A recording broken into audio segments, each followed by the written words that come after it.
a judge should not be a political activist.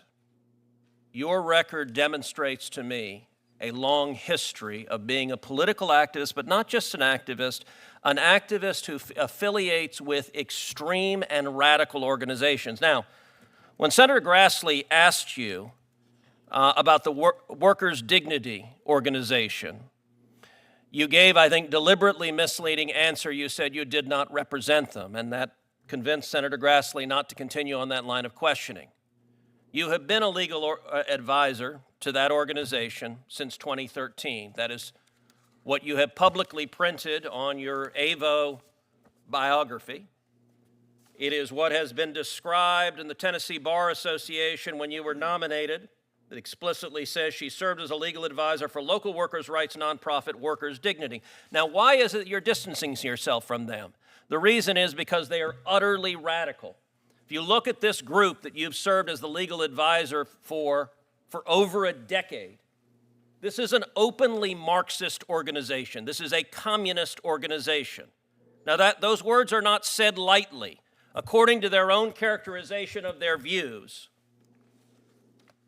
this group says there's no election outcome that improves conditions for workers. The laws of this country have never worked for our people, and now that the system is crumbling, we will continue to stand in community and solidarity with each other. The only way we win in a world we deserve is by building a multiracial working class revolution that can push out white nationalism, violent state racism, and the capitalist class that is desperately clutching to hold control and profits as the people rise up. Why have you spent a decade as a legal advisor to an openly communist and Marxist organization?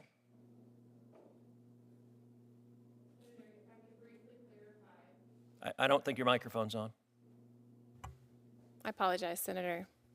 If I could briefly clarify, more than a decade ago, probably for the course of 2 or 3 years, I served on an advisory board that helped this, at the time, was supposed to be a nonprofit workers' rights organization get set up and get started.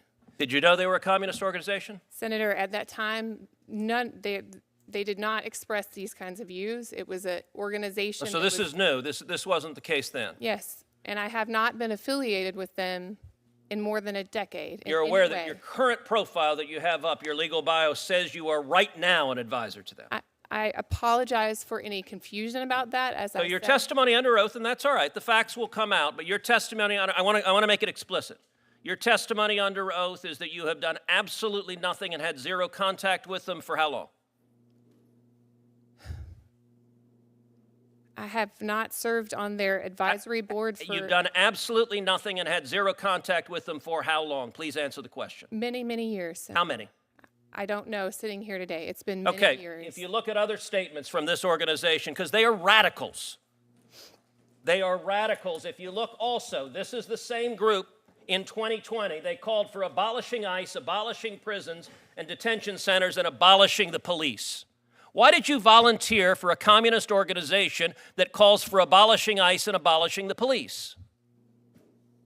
Senator, I have never seen these comments before. You didn't know who you were volunteering for? I was not a volunteer for them at that time. You were a legal advisor. Were you paid? No, I was Then not. you were a volunteer. If you volunteered to be a legal advisor, you were a volunteer. Why did you volunteer? Do you support abolishing ICE? Senator, at this time, I had... Do you support abolishing ICE? I do not, Senator. Well, it's amazing because a minute ago you also told Senator Graham that the Tennessee Immigrant and Refugee Rights Coalition that has a manifesto calling for abolishing ICE, you said you had nothing to do with it, which is fairly astonishing because on page 3 of their manifesto, they thank you by name for what they say.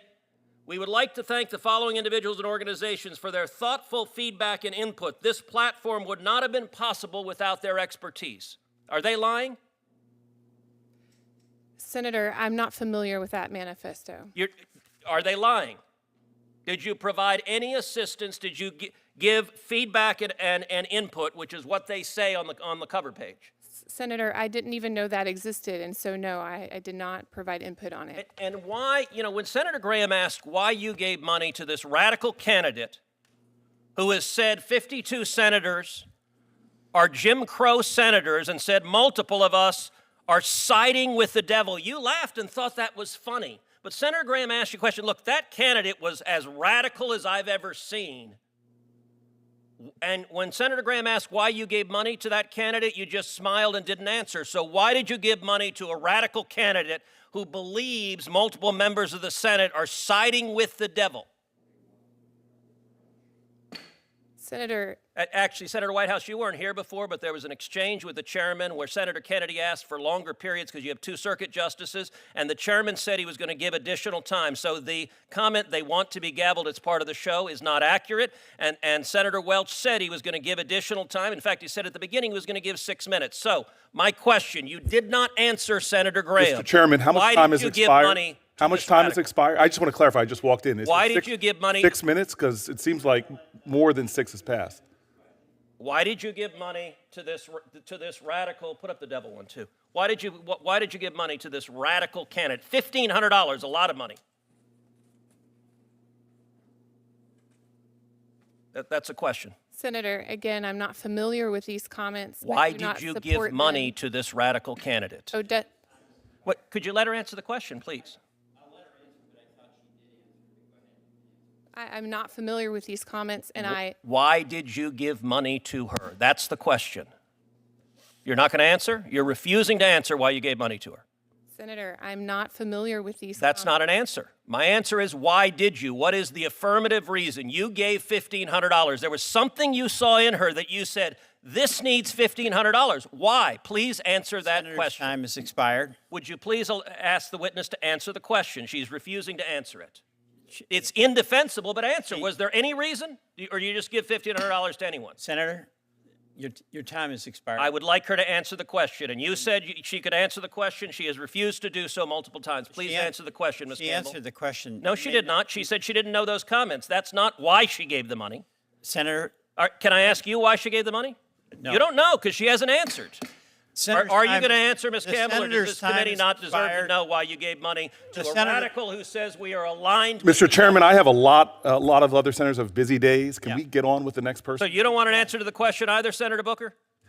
I just want to say for the Are you able to answer the record, question, Ms. Campbell, or do you believe this committee doesn't deserve an answer to that question? Mr. Chairman, So you're silent. You're the floor? just refusing to answer. Who's next? The senator's time has expired. If the senator doesn't like the answer, he can It's take not it an into answer. She account. sat there silently and has not spoken. That is, by definition, not an Senator answer. from